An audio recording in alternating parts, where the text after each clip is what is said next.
Opus, pasión por la música y el pensamiento.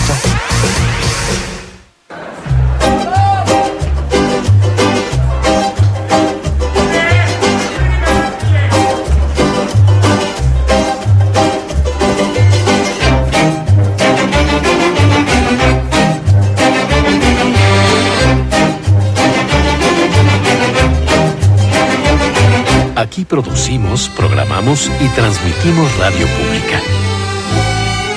XHIMER, Opus 94.5. 100.000 watts de potencia. Desde Mayorazgo 83, Colonia Joco. Código postal 03330. Delegación Benito Juárez, Ciudad de México. Opus 94.5. 27 años de pasión por la música y el pensamiento. Instituto Mexicano de la Radio. Usted escucha XHIMER, Opus 94.5 FM. Radio México Internacional presenta Todo se aclara con Raúl Rodríguez.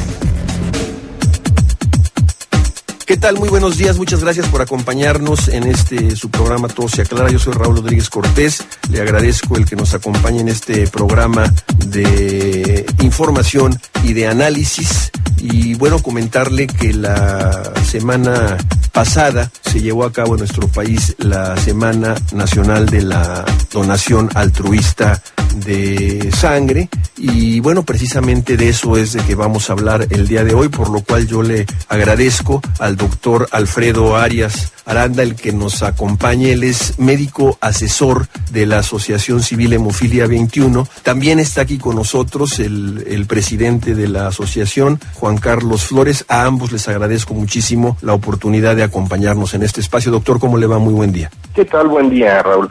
Juan Carlos, ¿cómo te va? Buenos días. ¿Qué tal, Raúl? Como siempre, un gusto aquí estar contigo. Muchísimas gracias. Bueno, doctor, pues preguntarle, ¿ustedes tuvieron participación o estuvieron dándole seguimiento a esta cuestión de la Semana Nacional de la Donación Altruista de Sangre? Y la pregunta obligada sería, ¿qué tal les fue? ¿Se cumplieron los objetivos? Muy bien, Raúl. Mil gracias por la invitación. Efectivamente, mira, yo creo que la semana es sensibilización. Yo creo que sensibilizar a la población sobre la importancia de la donación altruista, no solamente de sangre, sino de órganos, de tejidos, de médula ósea. Yo creo que es más sensibilización. Ajá. En realidad, en cantidad, de número, podemos decir que nos fue bien porque se ubicaron algunos medios, por ejemplo, políticos, artistas, compañías, por ejemplo, Bimbo nos apoyó bastante, algunos laboratorios. Entonces, lo podemos ubicar como un éxito, pero lo más importante es sensibilización a la población en general. Esto quiere decir que, digamos, la donación de sangre puede realizarse cualquier día del año. Por supuesto. La semana tiene la intención de motivar, de impulsar, de sensibilizar, de concientizar, pues. Exactamente. La donación tú la puedes hacer en los 365 días del año. Hay diversos centros que tienen esta captación, desde privados hasta públicos, para la donación altruista. ¿Por qué es importante, doctor Arias, que la gente, en este caso específico, done sangre? Quizás pudiéramos hablar después de la donación de órganos, pero ¿por qué es importante que exista esa cultura? Mira, la cultura de donación altruista, por ejemplo, en países europeos, es vital porque ellos están sensibilizados desde muy pequeños con el fenómeno de la guerra. Entonces ellos ya nacen con esa cultura, con los papás, con los abuelos, que ubicaron una cultura de guerra, de donación altruista, y ya están sensibilizados. Entonces podemos ubicar que hay muchachos después de los 18 años que van automáticamente 2 veces al año a donar. Aquí, por desgracia, en México, no tenemos esa cultura ubicada desde el principio. Yo creo que ubicar y dar la semilla desde la etapa primaria, secundaria, prepa, es lo más importante para ir sensibilizando la importancia. Tenemos una carencia, o sea, la carencia de donación de sangre es vital. Tenemos pacientes hemofílicos, pacientes con leucemia, pacientes que, por ejemplo, que requieren hemoderivados 1 o 2 veces a la semana, y que muchas veces, si nosotros les pedimos la donación familiar, pues hay veces que ya no tienen posibilidad de esta donación. Ujú. Y el donador altruista ahí entra perfectamente bien para ubicar esa carencia. Ujú. Inclusive creo que a nivel de nuestra cultura era un procedimiento que se había un poco pervertido, acaso por nuestras circunstancias de carácter social o económico, pero yo me acuerdo todavía cuando no se había proscrito, por llamarle así, la venta de sangre. O Exactamente. sea, había gente que vivía de vender su sangre. Sí, mira, antes de 1982 y de la época del VIH, Ujú. tuvimos la donación pagada, remunerada. Entonces, teníamos gente que donaba 1 o 2 veces por semana en diversos bancos de sangre, no tenían un control sanitario adecuado. Por desgracia, eran gentes de una clase social muy, muy, muy precaria Ujú. y que era su posibilidad de conseguir dinero. Entonces, teníamos, por desgracia, algunos donadores que eran drogadictos, que tenían una minusvalía brutal Ujú. y que tenían procesos infecciosos muy severos. Pero con el advenimiento del control de la donación no pagada, Ujú. pues eso se controló bastante. Entonces, definitivamente, si ubicáramos que la donación altruista aquí en México es del 2.7% aproximadamente, Ujú. y que en otros países la donación altruista casi llega al 100%, O sea, la diferencia es brutal. es abismal. Ujú. Entonces, esto es cultura, sensibilización y una enseñanza desde las etapas muy pequeñas de los muchachos, en los cuales vamos a ir sensibilizando de la importancia de la donación. ¿Cómo podríamos medir, doctor, y ahorita le entramos contigo, Juan Carlos, cómo podríamos medir, digamos, el déficit que tenemos en cuanto a la disponibilidad de sangre para todos estos pacientes que usted nos mencionaba? Mira, es muy difícil ubicarte exactamente el grado de deficiencia. ¿Por qué? Porque estamos hablando de diferentes sectores. Salubridad, ISSSTE, Seguro Social. Entonces, por ejemplo, a nivel de la situación de que es obligatorio que lleven los donadores. Ujú. Tenemos al paciente internado, hay un punto de obligatoriedad, te pongo un por paquete, pues me traes un donador, Ujú. ¿de acuerdo? Pero ya, por ejemplo, a nivel institucional, pues muchas veces vienen pacientes foráneos a un hospital aquí al Distrito Federal. Ujú. Se le atiende, se le ponen sus productos. Pero hay un momento en el que nosotros no podemos exigir que traigan los donadores, porque igual y vienen de partes muy diversas del territorio nacional para atenderse aquí. Ujú. Y ahí es donde el donador altruista nos daría la atención. Ujú. ¿Qué porcentaje? Date un 20, 30%, en los cuales ya se nos dificulta en algunas ocasiones obtener el producto, pues sería estimado. Ujú. ¿Hay un solo banco de No, sangre, doctor? No, hay varios. Hay varios. Hay varios. Mira, Ajá. por ejemplo, de los fuertes que tenemos en el Distrito Federal, el del Centro Médico La Raza, el del siglo XXI, ¿sí? Y tenemos diversos centros periféricos de captación. Entonces, si bien los bancos más importantes son los de La Raza y Centro Médico Nacional, tenemos centros de toma en todo el valle que captan la donación y toda esa sangre es distribuida a los bancos tipo A, que son los que ya fraccionan la sangre, la estudian y la distribuyen. Correcto. Digamos, si México avanzara a tener un porcentaje de donadores altruistas, digamos, del 20%, sería un avance notable, ¿no? ¿Cómo podríamos conseguirlo? ¿Solamente a través de este tipo de campañas de concientización como la recientemente llevada a cabo Semana de Donación Altruista? ¿O hay otros mecanismos? No solamente con eso. Yo creo que el mecanismo, por ejemplo, los medios de comunicación son formidables. Este espacio que tú nos estás dando es muy importante para sensibilizar a la población. Ujú. Entonces yo creo que televisión, radio, Ujú. lógicamente medios, por ejemplo el periódico, nos podrían dar un apoyo formidable, además de internet, y lugares, por ejemplo, en internet, sí, podría ser una forma importante de difusión, de sensibilización, y lógicamente la Secretaría de Educación Pública. Porque si estamos hablando de que queremos sensibilizar a los muchachos desde etapas de primaria, claro. Entonces ahí Es un nos problema podrían de apoyar educación. muchísimo Ujú. la enseñanza en las primeras bases, ¿no? ¿Existe un prejuicio entre algún sector de la población que no dona quizás pensando que vaya a sufrir alguna merma de salud, o que no dona quizás pensando que al momento en que lo haga podrían contaminarlo de alguna enfermedad? Yo supongo que se le puede decir a la gente que hay una garantía profiláctica impresionante en todos estos procesos.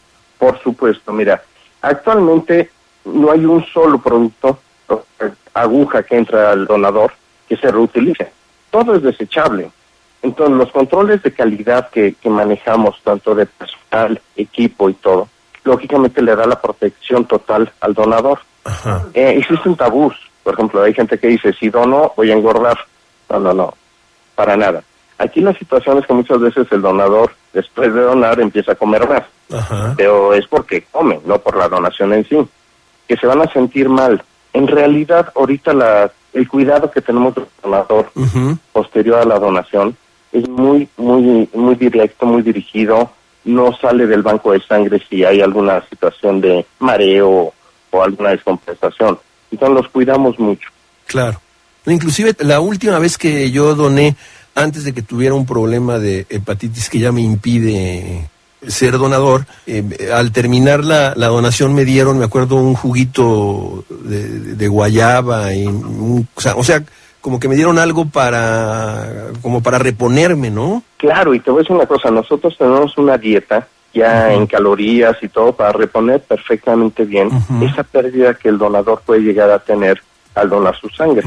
Entonces aquí les damos un desayuno o una meriendita en la cual está un sándwich, una fruta, jugo, en la cual está compensando totalmente esa donación para que no se vaya el donador sin esa compensación alimentaria. Bien, doctor, permítame ir rápidamente a un corte para recordarle a nuestros escuchas nuestras vías de contacto. Usted nos mencionaba hace un rato, la importancia de esto para pacientes con problemas de leucemia o de hemofilia, y quizás sería importante escuchar de viva voz de ellos de qué manera esta falta de donación altruista en nuestro país les afecta en sus procesos de curación o de bienestar para el cuidado de su enfermedad. Deme un segundo, por favor, y regresamos en un momento. Claro que sí, Raúl, gracias. Usted escucha Todo se aclara con Raúl Rodríguez. Contáctanos en los teléfonos 5604-8835 y 5604-6972. Internacional 1-877-3604-668. Correo electrónico todoseaclara@emer.com.mx. Esto es Todo se aclara con Raúl Rodríguez. Bien, estamos de regreso en su programa Todo se aclara, hablando sobre la donación altruista de sangre, una conversación con el doctor Alfredo Arias, médico asesor de la Asociación Hemofilia 21, cuyo presidente está aquí, Juan Carlos Flores, y que es un hombre que, pues a partir de su propia enfermedad, de su propia hemofilia, ha desarrollado todo este trabajo. Y quizás, doctor, le podíamos preguntar a él cómo vive, por ejemplo, un paciente de sus características, en el caso específico de la hemofilia, quizás en circunstancias más difíciles de un enfermo con leucemia, esta falta de donación altruista en nuestro país. Juan Carlos. ¿Qué tal, Raúl? Muchas gracias por la invitación de nueva cuenta. Gracias por la oportunidad. En estricto sentido, las personas con hemofilia no deberíamos en este país depender mucho de la donación. Sí, por algún problema ocasional como a cualquier otra persona. Sin embargo, desgraciadamente la realidad de nuestro país pues siempre es un poquito especial. Y seguimos contando con compañeros, desgraciadamente, seguimos contando con compañeros para los cuales es vital tener productos derivados de la sangre directamente, como el crioprecipitado o el plasma fresco congelado. No debería de serlo, no debería de ser así. Ellos ya tendrían que estar usando productos liofilizados, factor 8, factor 9. A ver, aquí, perdón, el factor 8 o factor 9 que utiliza un hemofílico, ¿no es un derivado de la sangre? Sí, bueno, en este caso en México se aplican factores de la coagulación de origen plasmático, pero siempre son productos que vienen del extranjero. son productos que no se han elaborado aún en nuestro país. Sin embargo, sí, en efecto, son derivados de la sangre. Hay donadores altruistas de otros países que nos dan la posibilidad de tener estos factores en México. Gracias a esos donadores. Gracias a esos donadores. Por supuesto que es importantísima la donación altruista para todos los hemofílicos de todo el mundo. Sin embargo, bueno, en estricto sentido, en México siguen existiendo compañeros que no tienen la posibilidad de tener estos medicamentos. Con casos concretos, gente del Hospital General que no adquieren estos medicamentos, lamentablemente, muy lamentablemente no adquieren estos medicamentos y que se tienen que seguir transfundiendo plasma fresco congelado y crioprecipitado, que son derivados directamente de la sangre. Entonces, para ellos, este tipo de campañas es importantísimo, porque estos compañeros todavía depende su vida, y tenemos el caso muy concreto de un compañero que actualmente está hospitalizado en el Hospital General, depende la vida de estos compañeros del plasma, en el caso de nuestro compañero que es factor 9, o de los crioprecipitados de los compañeros que son factor 8. Entonces, sí son importantes aún las campañas nacionales de donación altruista para los compañeros con hemofilia, sin quedar exento aún los compañeros que están usando productos derivados de plasmáticos, pero que vienen del extranjero, ya sintetizados, liofilizados, factor 8, factor 9, que como cualquier persona en una pérdida de sangre, una pérdida de plaquetas, van a requerir, además de su producto que le va a ayudar a coagular su sangre adecuadamente, la terapia de reemplazo, van a requerir los productos directamente derivados de la sangre y que son de los donadores altruistas, que son importantísimos para la vida, no solamente de los compañeros con hemofilia o de la gente con leucemia, para todos, para todos. Nadie está exento de sufrir un accidente y requerir en ese momento sangre para sobrevivir. Nadie está exento. Creo que esto lo debemos de saber todos. Eso es lo que nos tiene que sensibilizar para modificar un hábito. Los mexicanos, por desgracia, tenemos hábitos un poquito cuestionables. Y uno de los que tenemos son los mitos que existen en torno a la donación. Y que ya mencionó muy atinadamente. Y que ya mencionaba el doctor Arias hace un momento. Entonces hay que derrumbar estos mitos y hay que generar una conciencia de donación que posibilita a este país. A mí me parece que es un problema de seguridad nacional inclusive, ¿no? Ya tuvimos desgracias catastróficas. No, bueno, y más como lo planteaba el doctor Arias al referir el desarrollo de la cultura de la donación, por ejemplo, en Europa, que fue consecuencia de la guerra y que ya implicaba, pues sí, un problema de seguridad nacional. Clarísimos de problemas serios, catástrofes como lo que ocurrió en San Juanito. Catástrofes, ¿no? Como lo que ocurrió en los sismos del 82. Los sismos. Entonces, México tendría que entender que es vital donar sangre. Una catástrofe de estas no se puede predecir, ya nos ocurrió y creo que por desgracia mucha gente no supo la cantidad de sangre que hizo falta para salvar muchísimas vidas en esos momentos. Yo quisiera preguntarle, Juan Carlos, al doctor Arias, si es precisamente la falta de disponibilidad, consecuencia pues de una muy baja donación altruista de sangre, la baja disponibilidad de sangre, la que impide que, por ejemplo, en México se produzcan este tipo de factores que requiere, por ejemplo, un enfermo de hemofilia? Mira, no tanto eso. Mira, si ubicáramos que la donación de sangre, o sea, en la población mexicana general, solamente es menos del 1.5% de la población general. Ajá. Con eso sería suficiente para una, por ejemplo, procesadora de plasma, para producir una cantidad suficiente para ubicar la mitad de la población de los hemofílicos en México. Ajá. ¿Qué nos lleva a esto? Muchas veces nosotros como banco de sangre podemos tener un sobrante de producto, de plasma, pero no hace paquete globular o de plaquetas, ¿no? Que son las que más utilizamos. Pero podemos almacenar un poquito más la situación de los plasmas. Con ese sobrante podríamos sensibilizar la producción del factor aquí en México. Ajá. Mucho mejor, lógicamente, para hacer una cobertura nacional al 100%, sería una donación altruista adecuada dirigida a eso. Ajá. Entonces, yo creo que la fabricación o la manufactura del factor octavo noveno en México radica principalmente en autorización del procesamiento de la sangre o de sobrantes, por ejemplo, como es el plasma, por una compañía internacional. ¿Bastará que lo autorizaran, no sé, en este caso, ¿qué? ¿La Secretaría de Salud? Yo creo que sí, yo creo que ese nivel, ya un nivel político administrativo alto, en el cual podían autorizar esto viendo las necesidades del país, ¿no? Uh-huh. Entonces podríamos obtener suficiente factor, ¿para qué? Para cirugías de los pacientes que están pendientes de cirugía, o de tratamientos profilácticos en hemofilia, o pacientes que siguen actualmente transfundidos con plasma o crioprecipitados, y ya no debería ser.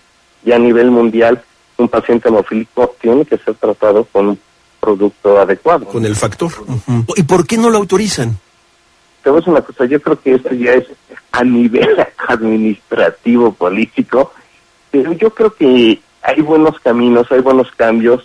Ya en la Cámara de Diputados y Senadores el año pasado se puso en el tintero esto, pero yo creo que hasta que no tengamos, por desgracia, un interés ya personal o de familia de algún político, se va a tomar en serio esto. Yo estoy muy sensibilizado de que pacientes que siguen siendo tratados con hemoderivados no adecuados, eso debe de acabar en México.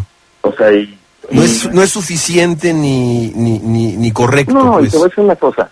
Y yo creo que se da una atención excelente en el Instituto Mexicano del Seguro Social. Uh-huh. Pero ¿por qué esa atención tan buena que recibe el hemofílico ahí no se recibe en Secretaría de Salud? En población abierta. Aquí no podemos tener pacientes de primera y de segunda. Claro. Por ejemplo, el Seguro Social sí le da a un hemofílico regularmente su factor, si es que él es derechohabiente. Sí, Juan Carlos, ¿verdad? Perfecto, así es. Uh-huh. Uh-huh. Entonces el problema es que uno como médico ve las carencias a otro nivel y dices, no puede ser. O sea, definitivamente, si viéramos, no sé, Venezuela, o sea, tiene una capacidad mayor de compra de factor para su población de hemofílicos. ¿Por qué en México no pasa? Eso es lo que uno no dice. Esto es una Cuba, por ejemplo. No, Cuba está no está bien en aspecto de manejo de hemofilia. Sí tiene grandes médicos, pero también adolece de los factores de la coagulación, igual que México. Pero sí hay países, lo mencionaba ahorita el doctor, como Venezuela, Argentina, Colombia, Uruguay, pues prácticamente Brasil, toda América, Costa Rica, que nos rebasan con mucho en la atención a las personas con hemofilia. Sí, países teóricamente con menos recursos, con productos internos brutos inferiores a México, nos rebasan. Uruguay, nos rebasa muchísimo en el tema de atención al paciente con hemofilia. Argentina nos rebasa también muchísimo. Venezuela, el caso que manejaba ahorita el doctor, es muy emblemático también. Y México no sabemos, hay problemas políticos y creo que también hay problemas de organizaciones, ¿no? Hay, por desgracia, organizaciones de personas con hemofilia que no estamos trabajando bien para conseguir esto. Los esfuerzos no creo que sean lo suficientes, creo que tenemos una deuda pendiente. Y porque, bueno, presumimos de una federación que tiene 25 años, Federación Nacional, Organización Nacional, miembro de la Federación Mundial de Hemofilia, que tiene 25 años, pero que no ha conseguido prácticamente nada en esos 25 años, ¿no? O sea, ese es un tema muy complicado. Y eso también, tienen su parte de responsabilidad los políticos, pero creo que tenemos parte de responsabilidad las organizaciones de pacientes con hemofilia también. Queda claro que más allá de esta enfermedad específica o de otras, la donación altruista de sangre, doctor Juan Carlos, es una necesidad nacional que debería ser cubierta y resuelta de manera satisfactoria. ¿Es así, doctor? Yo creo que sí. Y mira, ahorita utilizando tu programa, ubicar al donador, que no solamente es tu donación de sangre, va para un paciente. Al momento de donar, tiene la capacidad de salvar hasta 3 vidas.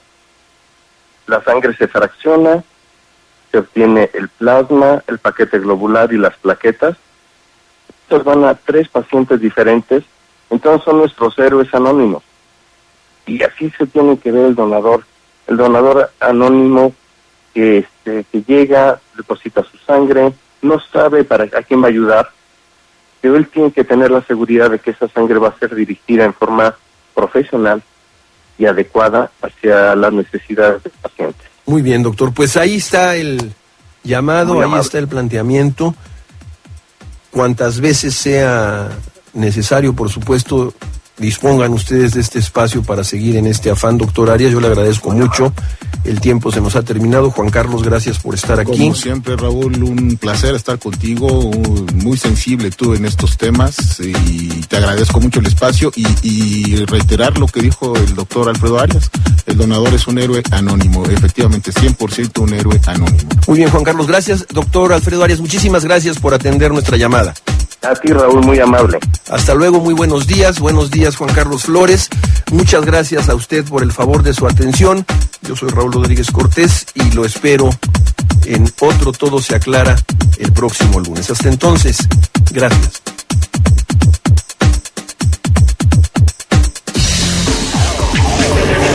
Todo se aclara con Raúl Rodríguez. Esta fue una producción del IMER, Radio México Internacional, www.radiomexicointernacional.